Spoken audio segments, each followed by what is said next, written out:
when my daughter was going to Canada to study, an advisory like this would make me wonder. I would probably burn up the phone lines with her every day. Pakistan has been on a mission to revive the Khalistan movement, not merely in Pakistan but in UK and in Canada. Outrage is the dominant emotion across the world. The state government in Punjab, or certainly central government, there should definitely be an outreach at the local levels to educate people, advise them, sensitize them about realities in Canada, what they see in pictures, what they see in movies, etc. is just not it.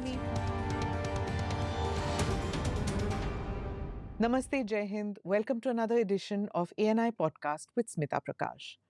If your son or daughter is applying for college admission to Canada, or if you are a student in Canada, then the advisory by the Indian government would have you worried. This is the advisory. There's been a sharp increase in incidents of hate crime, sectarian violence, and anti India activities in Canada. The Ministry of External Affairs and our High Commission Consulate General in Canada have taken up these issues with the Canadian authorities and requested them to investigate the said crimes and take appropriate action. The perpetrators of these crimes have not been brought to justice so far in Canada.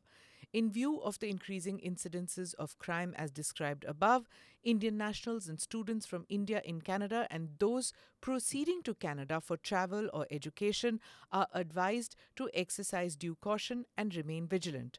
Indian nationals and students from India in Canada may also register with the High Commission of India in Ottawa or Consulate Generals of India in Toronto and Vancouver through their respective websites or the MADAD portal madad.gov.in.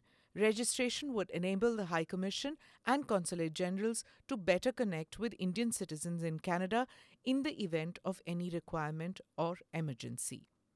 This was the advisory put out by the Government of India. Now, this isn't the first time that India has issued such an advisory. Canada, on the other hand, has issued a sharp counter-advisory warning its citizens when they travel to parts of India that may be unsafe and not fall for scams in India. Now, this is supposedly an advisory which had been put out earlier too. But the sharp focus has been the lackadaisical attitude of Canadian law enforcement authorities about attacks on Indians in Canada or people of Indian origin in Canada. And that has made India nervous. Now, a 29-year-old Indian student was killed in a shooting incident in September this year in Ontario. Canadian MP Chandra Arya tweeted about the growing number of attacks on Hindu places of worship and temples in Canada. His tweet says, "Vandalism of Toronto BAPS Sri Swaminarayan Mandir by Canadian Khalistani extremists should be condemned by all." This is not just an isolated event. Canadian Hindu temples have been targeted in the past by these kinds of hate crime. Hindu Canadians are legitimately concerned. This was his tweet. And then there is the issue of gangster crime. Organized crime, which came into sharp focus with the killing of Sidhu Moose Wala, one of the accused, Goldie Brar, is in Canada. Gangs and criminal organizations within the Punjabi Canadian community have expanded their activities into Indian soil. Another long-standing problem is the Khalistani groups in Canada, an issue that dates back to the 1980s and is a festering problem. The Indian middle class for decades have sent children to the US, Canada, and UK for higher education and better prospects. But assimilation has been a problem, especially for children who come from rural backgrounds in India and find it difficult to adjust to a different culture. Some of them work double shifts and are also studying to get a degree in a college. To understand where the relationship stands, that is India-Canada relationship, where does it stand now, and should this issue be escalated to the Prime Minister level? We spoke with Indrani Bagchi, who is the CEO of Ananta Centre, a think tank based in Delhi. Indrani was the diplomatic editor for the Times of India for several years and covered the Ministry of External Affairs and has interpreted global trends with an Indian perspective. Here's my conversation with Indrani Bagchi. Thank you very much for speaking with us, Indrani. my first question would be that, this kind of an advisory is not something new. It's happened before. But do you think that it's kind of it's a stronger advisory as compared to the earlier ones that used to come? And will it put India Canada, will it put more stress on India Canada relations? And how seriously should one take this, if you're a parent, if you're a student who's going to study in Canada, or if you're already studying in Canada? When this kind of an advisory comes out, it sounds very ominous. Uh, Thank you, Smita, and thank you for inviting me. It's such a pleasure. Um, this is unusual. The MEA advisory that came out, I think, on the 23rd, was certainly unusual because uh, we've had incidents before in Canada, but I think MEA has, or the government of India has sort of taken it on the chin, ignored it, uh, sort of, sort of in a disdainful manner, so to speak. But they haven't actually retorted with an advisory. An advisory actually is something that the state advises its citizens, and we believe that the full force of state knowledge, understanding is behind that advisory. If you remember, every time the US would issue an advisory to its own citizens in India, it it used to be taken as a slight Yeah. in India. And if you remember, we used to do Correct. stories on this stuff. Yeah. So this is clearly the state of the government of India expressing its disapproval.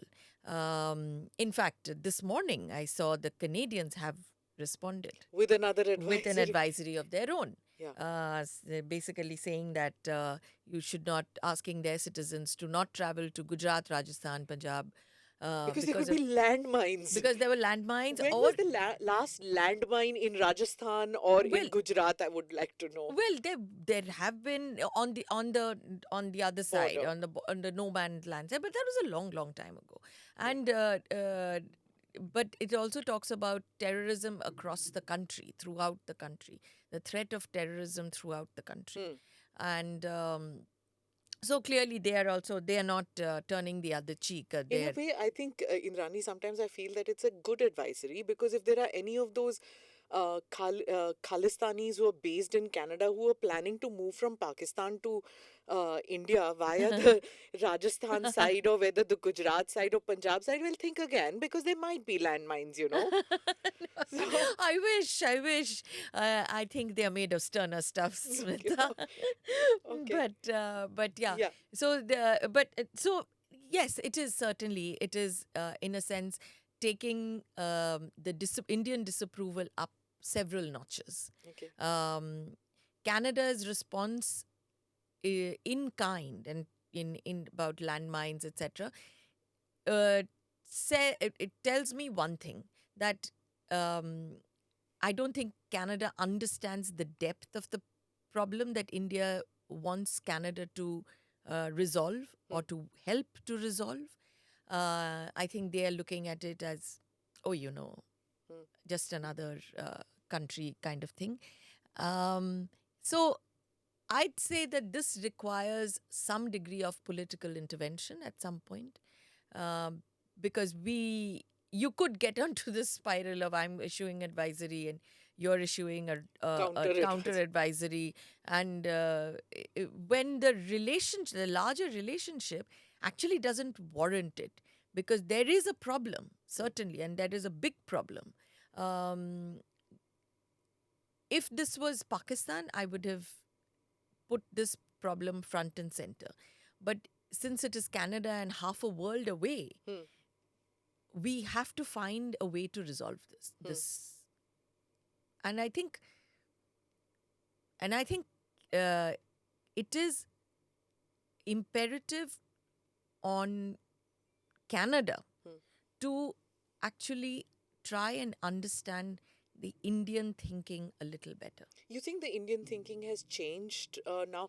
Because there is a whole lot of talk that the Indian foreign policy has become more muscular, or Indian policy makers, even if you see Dr. Jaishankar's visit, uh, if you see the UN statements, if you see his statements in America, when he's called out America's bluff regarding F-16s, that what are you trying to say? That you're not trying to, I mean, you are not fooling anyone when you say that F-16s are used for counter-terror.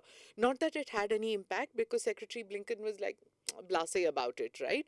So, but when India puts out this kind of an advisory, I'm going to come back to it, that it seems like the Canadian authorities were tone deaf to understand that this is not something that is going to be taken lightly anymore, or it's not going to be ignored anymore, or just kept at the bare perfunctory statement. There is a degree of tone deafness certainly in Canada.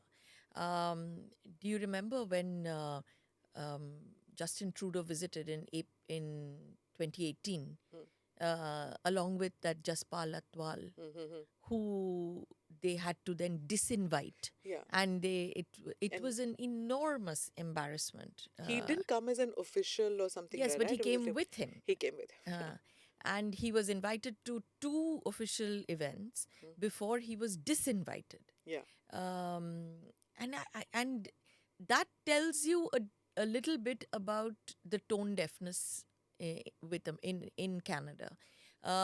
Regarding the Indian muscular sort of response, I would say the Indian response in the last few years has become more, shall we say, open.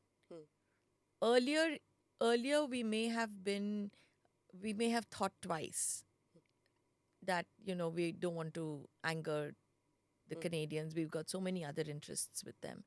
I think now we are putting our security concerns right up there on the table and making no bones about it. You've seen this kind of a response, I mean, everywhere from Pakistan to others. Um, we, the this government at least believes that security interests, security concerns are paramount, and we will raise them, we will put them up on the table as much as possible. I mean, look at Jaishankar even used the statement, used his UNSC intervention, where he called out Russia, certainly, but he also called out China, because China has been blocking sanctions on terrorists who target India but operate out of Pakistan, but particularly people like Sajid Mir. So you are seeing a little more openness and a little more sort of out there, put it out there, Put it out there, yeah. kind of So, thing. you've covered the foreign ministry for a long time. I mean, I've also covered it for a short Sure. time, yeah. So, these kind of things were done behind closed doors. And then when there was an off the record briefing for Yeah. journalists, we were told that candid conversation Yes. happened, or Yes. India put forth in a strong manner, Yes. or in a forthright manner. But what happened in those conversations, the exact words were never put out there. But now we are probably doing it at both levels. Yeah. We're putting it out there in the closed door meetings, but being open about it, and not shying away from saying that, this kind of a dichotomy of of saying everything is hunky dory but actually not being there. Sure. Do you think that? Yeah. Well, I think what's happening more and more about issues like this is they're not taking that refuge behind uh, off the record conversations. In fact, they're just putting everything out on the record and then waiting for it to fall where it falls. And how has this fallen, do you think? It's Well, not, I mean, it's had no impact, right? In no, fact, I you've don't. got, or I do you think that the Canadian response is just an anodyne response, which they do every year, or advisory every year, that, oh, okay, like, see, the Canadian response today is clearly a response to our I response. see. Right? But I mean, I've spoken to many Canadian officials about where we are, and so they put this line to us, to me at least, that we really want to get rid of these elements as well. Hmm. We want to get rid of these elements. We would like a little more information, evidence from India. So it struck me then that they were sounding exactly like the Pakistanis. Yeah. The Because dossier game that we you used to play. we used to play the you have my dossier, I have your dossier. Yeah. Your dossier is thinner than mine is fatter than yours. So add more Yeah. files. And everybody, the Pakistanis used to say, even then, give us more evidence. Yeah. Give us more evidence that Lashkar-e-Taiba operates out of my country. Give us more evidence that Jaish-e-Mohammed operates out of this country. So we went through this entire cycle with Pakistan for years, and as you remember correctly. But it seems to me that it is in a strange way. Yeah. We are having a sort of a replay of that thing. Only in Pakistan, they would ask for proof whether Yeah. Dawood is there, Yeah. or whether any of the terror camps were there. So radar imagery chahiye, this, that, all these things, or Yeah. where are the pictures of Hafiz Saeed, and those Yeah. kind of things. But here, the Khalistanis are there parading it all. Correct. And Goldie Brar, who was involved in the Sidhu Moose Wala thing, he's sitting there in Canada. So India doesn't even need to give proof. It's there. So that's exactly the point. You see, in fact, I think some Canadian officials actually went to the NIA to say, we would give us more information, etc. And but they don't realize our history. And I don't think they know the depth of that history. So Indian officials obviously blew them away and said, "What do you mean?" It said exactly what you said, which is Goldie. Look at Goldie Brar. It said there. The referendum, the real trigger for the Indian thing was probably the referendum. The Khalistan referendum that happened. And even though I think it was the 16th or the 17th of September that the Canadian government actually told the Indian government that, we are not, we don't support this, as they had done even in 2020. But the point is that it is actually happening under your noses. And there was no attempt to shut it down. There are many ways people shut down things that are of interest to friendly countries. The biggest one that I would say is the head of Huawei, who was imprisoned in Canada with no case in Canada, but just because the Americans wanted her. So she was in prison, in a Canadian prison for 2.5 years. And so that's not a reason, right? You can. But there is definitely. I mean, they hide under this thing about we are a democracy. We allow all kinds of things to happen, but clearly there are red flags that are being raised, and these red flags come from a couple of places. One is from a country like India. It's not that India and Canada are unfriendly to each other. We have fairly deep relationships.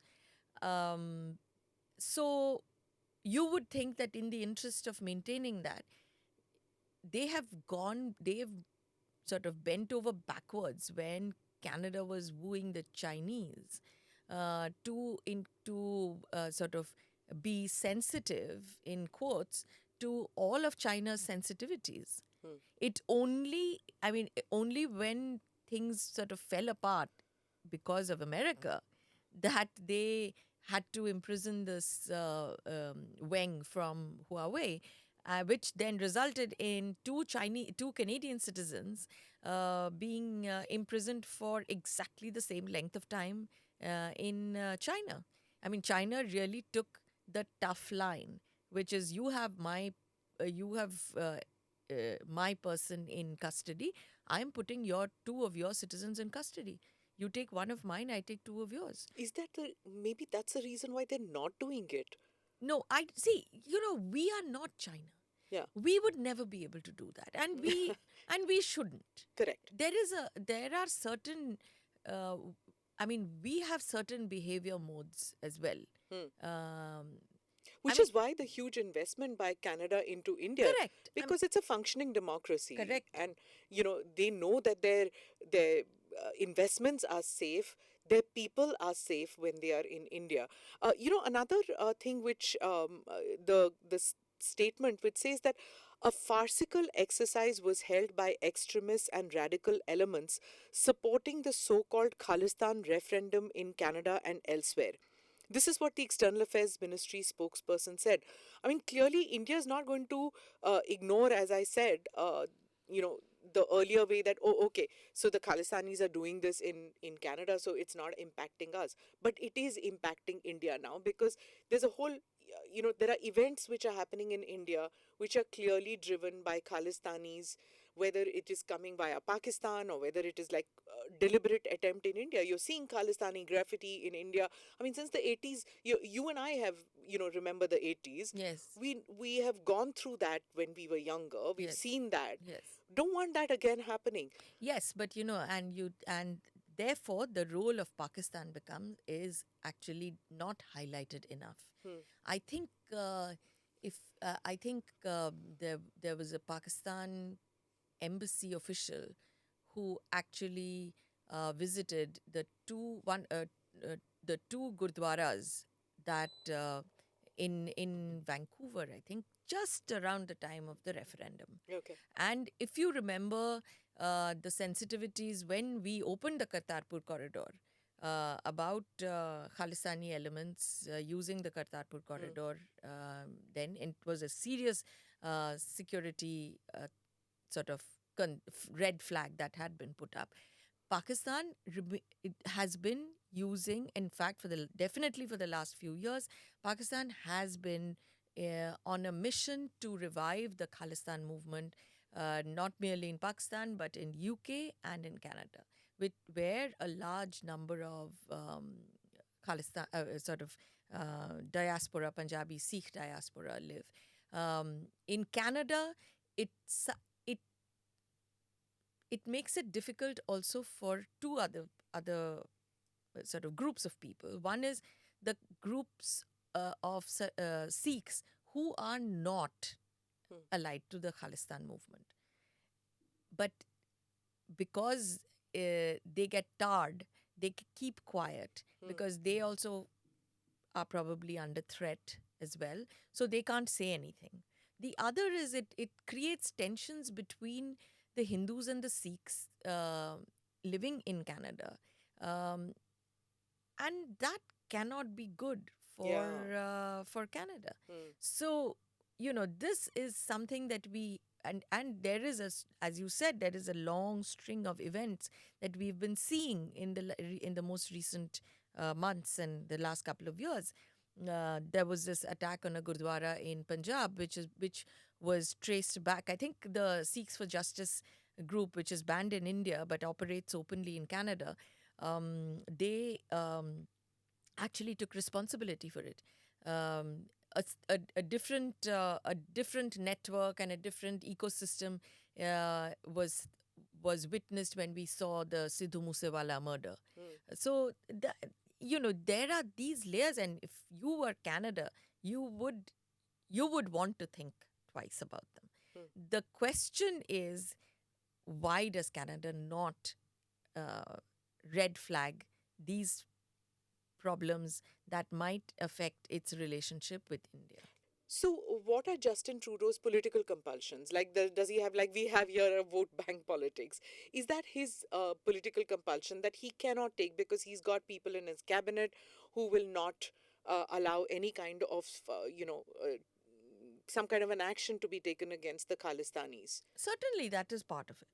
I mean, there is he has he has his own vote bank politics. I mean, to believe that vote bank politics are in countries like poor countries with large population and diverse societies like ours, that's not true. Everybody has vote bank politics. I mean, the Democrats have it, the Tories have it, the Labour Party the Liberals in Canada have it. So and the Sikhs are definitely a part of that some of those gurdwaras, now these are all wealthy people. Yeah. Remember, these are not sort of uh, down in the down in the mouth kind Yeah, of but there are people. wealthy people in America, also wealthy Sikhs in America, and the Gurdwaras have Bhagat Singh, and the same at the same time they have Bindrawale in the same Gurdwara. You know both the pictures are there, and there is even in some of the parades that are held, there are Khalistanis in that also. But somehow they don't have that kind of political backing like they have in Canada. Well, that is true because America is like India, completely focused also on its own security concerns. And, it's not just 9/11 but post 9/11, in these 21, 22 years, that the fault lines in the security in American society that could, uh, you know, create security tensions for America. I think the American system is sort of fully infiltrated through all of these, The security. the But then security Canada, system. Canada, Because see, Canada, a sorry. you have to understand. I think Canada is it's an enormous country, no people, immensely wealthy, um, all educated. There is an It's not. exceptionalism there. Okay. Yeah, I mean, we all talk about American exceptionalism or Indian exceptionalism, but there is also this Canadian exceptionalism thing, but we are this wonderful democracy and the thing is about this Well, wonderful, Indrani, way before 9/11, Kanishka bombing happened. yes, They indeed. would, And you would think that it would hit them no, more. No? no, because, I mean, that, I think Kanishka bombing remains a blot in Canada. Huh. And I have spoken to many officials, Canadian officials, who say that, we cannot forget the Kanishka bombing. True. I mean, but cut to the 2000s, large swaths of Canadian real estate was being given off to the Chinese, Hmm. who came in and bought because they didn't want to spend the money in their own country, and they bought large swaths of land, etc. In Canada, moved to Canada until they became a security threat. Hmm. So, do you think that like you've given me the nexus, or you've spoken about the nexus between Pakistan and the Khalistanis It's a and real nexus. nexus? Do you think that, like, what you're saying is that if the Chinese are buying property, they would be influencing politics too? And there's a grand plan between the China Pakistan nexus against India. So, to use the fissures that exist in India already to make that larger, and you know do you think that, or am I being too much of an alarmist in here? Look, we have no evidence Hmm, right now, but it is not inconceivable. hmm, hmm.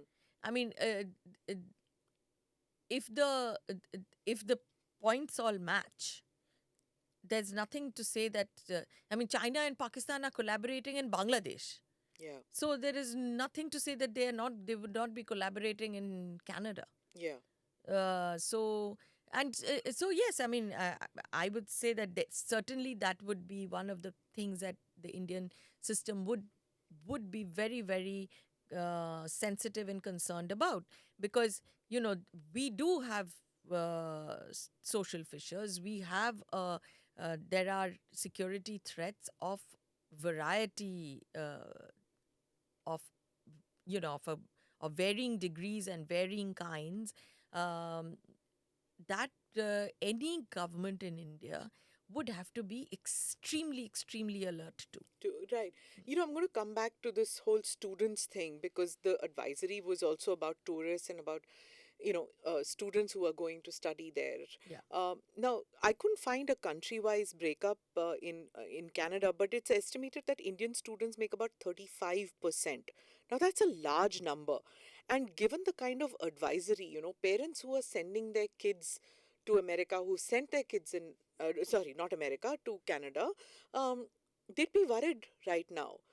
How safe are Indian children in universities there? And if you are a parent who has a kid studying in university or working in Canada, uh, how worried should they be, and what is the precaution that they should take in your view? So, just to give you some numbers, last year, that is 21, uh, Canada issued 217,000 student visas to Indians, and only 105,000 student visas to China. That is very interesting.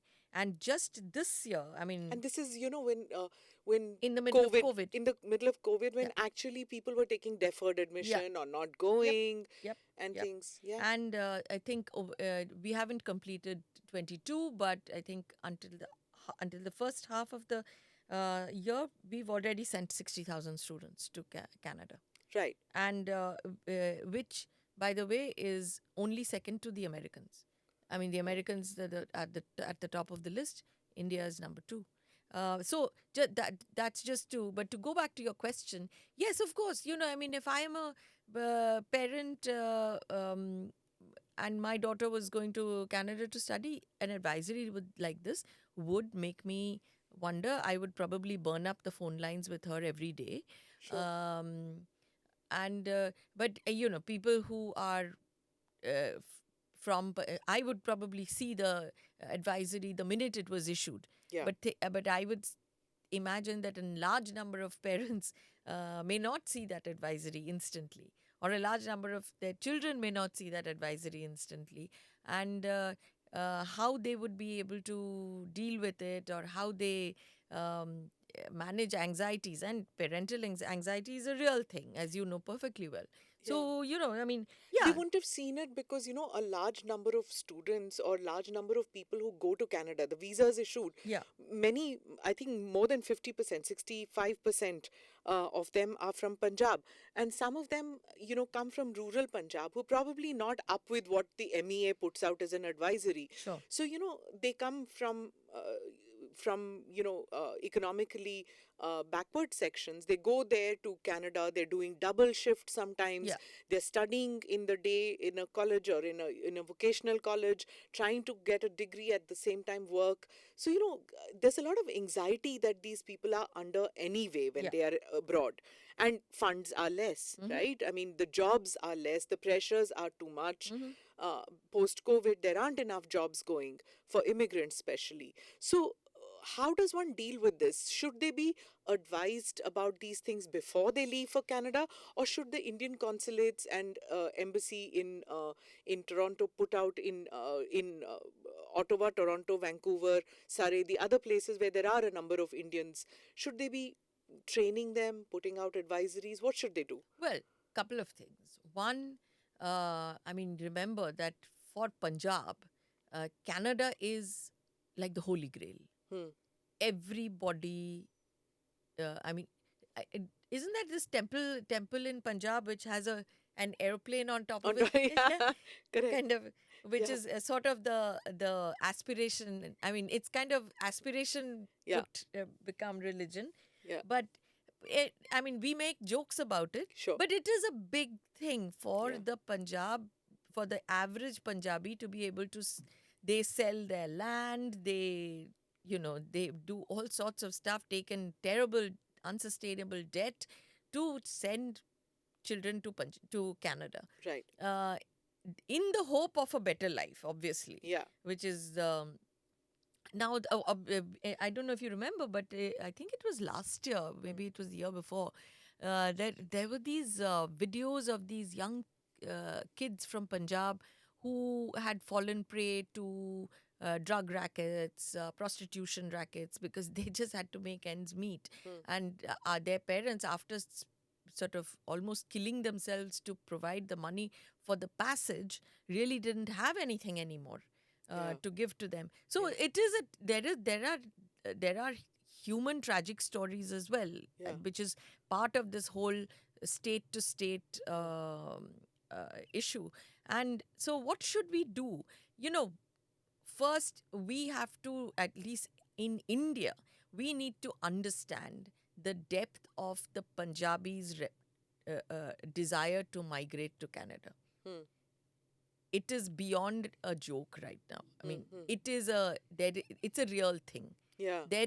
What are the drivers? And certainly the state government in Punjab, or certainly central government, there should definitely be an outreach at the local levels, to educate people, advise them, sensitize them about realities in Canada, what they see in pictures, what they see in movies, etc. is just not Or it. maybe also like, okay, uh, That's to burst the bubble is another thing, but also to teach them how to assimilate, maybe when they go there, that's right? one, that's the next step. Yeah. First is to the next step should definitely be a 1 month crash course in assimilation, Hmm. in how do you integrate in Canadian society, and something to that effect. It is, eh, I mean, sure, I think the mission in maybe they do some of it already, the Indian missions, but certainly the Indian missions should uh,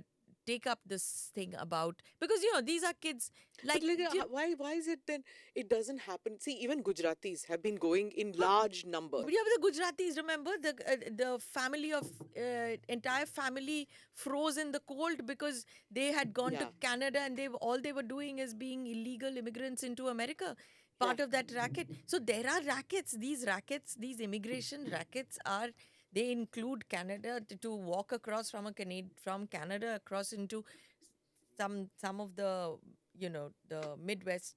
But you don't hear these horror stories of somebody being beaten up, or somebody being, or a motel owned by a Patel which is being vandalized just because Yeah, there are but Gujaratis. I mean, look, there was I think it was in May or June this year, or just the other day, there was this Swaminarayan temple Yes, that got yes. vandalized, and I But think that's it by was, the that's Khalistani, by again probably. by the Khalistanis, and that goes to this the divisions between the Hindus and the Sikhs in Canada, the And Indian origin one, do you think and that that what happened in Leicester is similar kind of a thing, or do you see this kind of thing spreading now to other well, countries as well? What happened in I'll tell you. Canada? So to if to go back to Yeah, my previous point, the I'd say that if the Indian government and the Indian mission has a duty to maybe keep tabs on these people, on the students,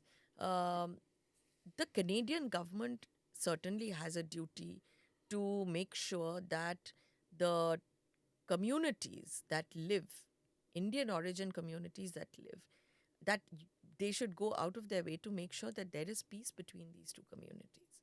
yeah. And I mean, uh, let us not get into the blame game. Hmm, We know that there is a Khalistan extremist network there. hmm. Something like this, if not nipped, not there's no nipping in the bud anymore, but certainly if it is not controlled or contained, there will be responses from other parts, other communities Yeah. as well. If you remember, there was this one incident recently where it was a fast food joint, and there was this man who came and started yelling at an Indian. He was probably a South Indian because he had come, the accent or whatever. He got angry with him, and, you're a cow piss drinker and you're Hmm. a vegetarian, and started screaming and yelling. And there was no way to figure out. It was only towards the end of his rant, which was a very, very long rant, when he said Indira Gandhi and things, then people figured out that he was probably a Khalistani. And Hmm. then, post that event, then they said, oh, he's a Khalistani. But initially, it seemed like he was just an American who was screaming, Well, so that's exactly the point. I Yeah, mean, the thing is, it helps nobody if communities who live in a country, um, particularly who have their origin in a different country, cannot get along. hmm, It is, but to go to your very good question about Leicester, whether Leicester has any lessons. I'd say Leicester has a lot of lessons. hmm, For I mean, they may not be the same, and the trigger in Leicester were a couple of different things. It was uh, supposedly whatever it was. It was a cricket match. It was a Sadhvi hmm, visit, and hmm. so But then that became an Hindu Muslim thing. that became a Hindu Muslim thing, and Yeah. and an India Pakistan thing. Hmm. This could just be an India thing. Right. Because That's just what it happens, right? yes, It becomes very difficult for, say, a white Canadian or a white American to to say, tell oh, the okay, yeah, difference. tell the difference, Yeah, because they look the same yeah. probably, because not every Sikh is a turban wearing Sikh, Mm-hmm, right? mm-hmm. So they could be without turbans. And the women you can't tell at all, right? Yeah, Between the Indian women, the the Hindu. Hindu women, or the Indian Christian, Indian Hindu, Yeah, Indian Sikh, they all look the same to correct, anybody. And they correct. look the same to us too Us, as Indians, right? correct. So this becomes an issue for Americans or for Canadians to figure out what's happening. So I've met many Canadians who say, like, didn't this get resolved many years ago Mm. when the whole Khalistan thing, and you talk to them about it, didn't this get resolved a whole? And the same thing now. Indians are saying the same thing too. That Mm. why has this started all over again? Mm. Is this It started all over again largely because we have a neighbor that is an inimical neighbor, and it it works for them to resurrect things like this, hmm, because these are all low cost proxy war efforts. right? So, but we recognize them. Hmm, The Canadians probably need to be, probably we need a much longer, deeper security conversation between Indians and Canadians to truly get to the bottom of this. I mean, at some point, Canada will have to figure out that its domestic politics interferes with its foreign policy. We were talking about making Indians more receptive to understand the cultural differences and how to assimilate in the country that you are going to. It also happens with some um, basic terms that we use. They get misinterpreted so much. For example, like somebody might just turn around and say, oh, I'm a pure vegetarian. What does Right? that mean? Exactly. So when you go, it's only those who are well traveled. In India, it's a very common term to say, I'm a pure vegetarian. Mm. It only means in India that I'm a vegetarian who doesn't eat egg also. That hence a pure vegetarian. So if you have cake And which if you're a has Bengali, egg, if and you're if a you're a Bengali, Bengali, fish is vegetable. fish is vegetarian. So right. So a vegetarian could have so many interpretations. Hence, a pure vegetarian is like, I'm a see, now you've complicated matters further, right? So these are terms, when you use that term, when you go to, say, Canada or the US or UK, are you calling me impure? And then even this, I've seen this even in second generation Indians, Indian American, second generation Indian Canadian, second generation Indian Brits. Brits. The kids turn around and saying, what is this pure vegetarian? Are you being casteist? Yeah. Because they think pure vegetarian ka matlab hai you're trying to say you're a Brahmin. Mm. So it's like, oh, are you trying to say that you're a vegan when you say pure vegetarian? How do you make anybody understand this? So this is a very simple Yeah. No, thing. no, absolutely. There are, and see, so for some countries, you don't need to have that sort of education or sensitization uh, lessons, perhaps. In, say, America, you don't. You didn't need it, Indrani, but now everybody's become hypersensitive. Well, that is everywhere in the world. Yeah, I mean, outrage is the yeah, dominant emotion across the world right yeah. now. I cannot only tell you that my outrage is bigger than yours, but it is, and we find lots of things Sure. to outrage about. But I mean, you didn't have to worry about these things with, say, America. Hmm. You did. Suddenly, you found you had to worry about integration and assimilation in Australia. Remember, a few Yes. years ago, we ran Students. into a huge Absolutely. problem Yeah. on the student front. So that, again, some degree of sensitization is important, Yeah. because there are, whereas, so during our time, perhaps, or maybe before us, a certain class Hmm. migrated. Because yeah, sure, absolutely. Now you are, now the whole process is democratized. Yeah. It is spread uh, to to parts of the country that maybe didn't have the same upbringing that Yes. you did. Correct. And for them, Yeah. it's a. I once had a Sardar woman, newlywed, uh, sitting next to me on a flight from here to London, and she was fully dressed in her bridal outfit, and uh, she said, "कहाँ जाती है ये bus?" I said, "ये plane London जाती है," and she said, "रास्ते में कहीं पे रुकेगी?" I said, "नहीं." I said, "आपको कहाँ जाना है?" She said, "LA." Because she has been married off to a bartender in LA. And she was going from Ropar district in Punjab, fully As a dressed bride. as a bride, to a completely new world. I have no idea. We've read enough books We've read, also on of course, diaspora, of right? course. And we know what it is like. I mean, going with bags of saris, which nobody knew that you have to starch them on your own Correct. and there's no starch. There's no start. Right? So these are things you've read about, but every generation of immigrants faces a new kind of Yeah. challenge. Yeah.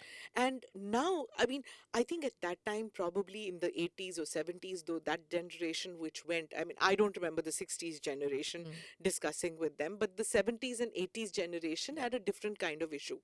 But it was not life or death. But now it's become that. It's become that serious now. So, I mean, really, this government, I mean, the BJP, the Modi government, has a very strong diaspora connect Outreach. and a diaspora outreach. I think it's time for the people managing that particular outreach to make sure that your people are safe and know, sort of arm them with tools of integrating in societies that they adopt across the world. And I think that's something that they should take up. You Yeah.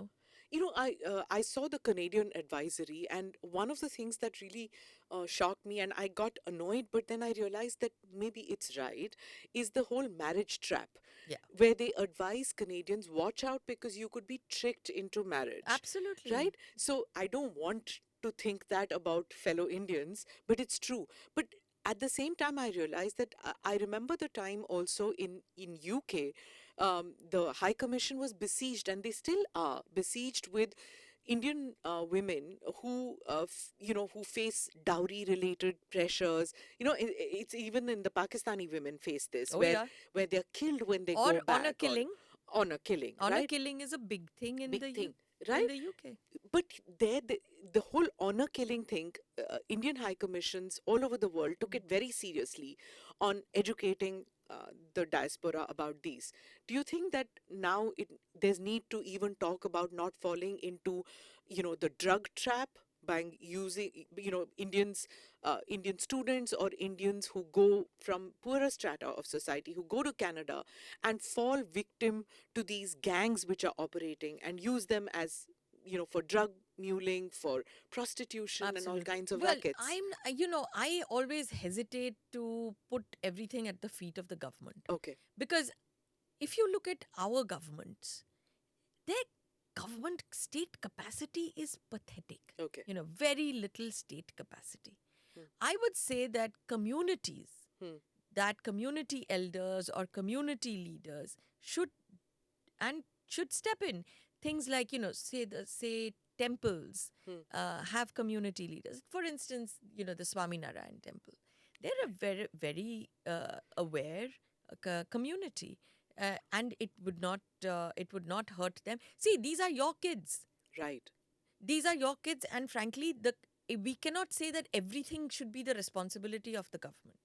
So maybe the government could make them aware that now it's But I time for, think it's or they are also, aware. I think it's also families who have gone through this, who need to set up support groups. When you do have support groups for everything in this world now, there needs to be, should have support groups for families in Punjab who send their children to Canada, and have them talk to each other, talk to parents, and build support networks, community support networks, to sort of keep their children out of trouble.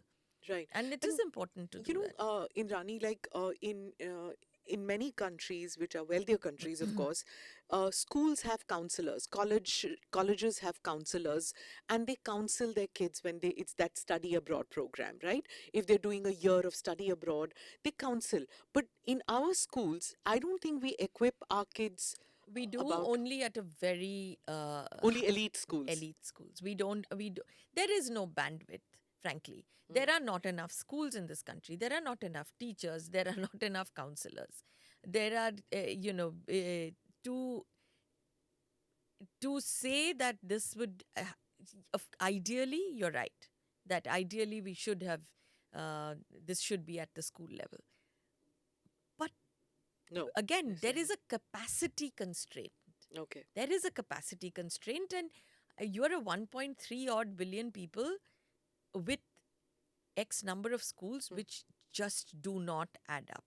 So do you think that the issue of Khalistan and the issue of attacks on Indians, this is something which should now be escalated to the Prime Minister levels, because Justin Trudeau and Prime Minister Modi did meet, and should it be escalated to that level for them to take it seriously enough, for Canada to take it seriously enough? Again, I don't think that would help at this point. It has to get to a certain point for it to get to Prime Minister levels. When we talk about how do we resolve this, I think we have to use a number of levers, and one is certainly community, society, business. As you said, Canadian pension funds invest massively. I mean, just yesterday, I think the Ontario Teachers Pension Fund said they would be investing some really large amount of money. Let me tell you how much. And it would be 5 to 10% of their teachers' pension fund. Now, remember, teachers. Billions, actually. Yeah. But remember that teachers' pension funds are the most. That's where the pension funds go. A lot of other investments follow, because pension funds are the most strict. Scrutinized and Yeah, by the because government. they are Yes. taking money from Yeah. teachers. Right. It's their pension that they are investing. So we have the Ontario Teachers Pension Fund. But that says more about Indian, India being a safe destination for investment, right? It's actually Indian business. Remember, these are funds. They are not bringing people here. This is money. So if India was not a safe destination for Not that for tourists, people. for people. This is not people. People are not traveling. Right. This is only their money traveling. If their money travels to a country, if the country is so volatile that their people cannot come, then why would their money come? No, I no. You want to draw a distinction? Yes. I don't want to draw a distinction. This is where you and I differ. Because money has there are different metrics that money follows. Okay. And that has to do with the stability of your financial system and your investment environment. It is to do with the areas that they invest in. And look at what they invest in. They invest in your new age sectors, your fintech, your renewable energies, your transition. A lot of that CPPIB, a lot of it is in what they call transition funds, helping companies move to a renewable future. These are all very pahcha hua, to use Hindi word. Okay. Stuff. But that it would be, we would have to use them too. Yeah. For a sensitization in Canada as well as Indians not Has going time to say, come to do that now? I think see, Indians not going to tell Canadian investment, we will not allow you to invest in India until you tell your people. No, that would be drastic. Insane. And nobody's going to do that. But I think at popular levels too, there has to be a greater sensitization of Canadian leaderships. So you would today advise Indians that there is no need to panic, but they need to be vigilant. Is that it? I would say there definitely need to be vigilant. There is, I don't think there is a need to panic, certainly. But I would say that where the government should get in is to actively call for a, a deeper security dialogue with Canada. I mean, we are actually negotiating a CEPA, Correct. an FTA, and that should be done pretty soon. There are complementarities between the Canadian economy and ours.